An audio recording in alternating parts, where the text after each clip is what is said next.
Ayan po, iniikot ako ng aking manugang sa kanyang pinagtatrabahuhan. Ayun, kasama yung aking anak na si Cheche. Ayun. Ang actually niya, si Cheche ang inaano inililibot Kaya lang, kasama na ako. Laki. Laki pala ng...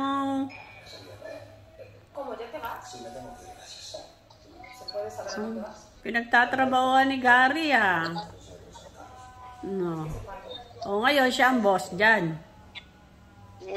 Siya boss. Siya ang boss.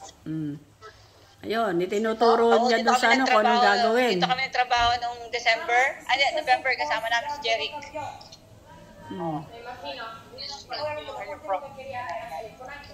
Dito kami nagtatrabaho pagka may big job, may big order. Silaga na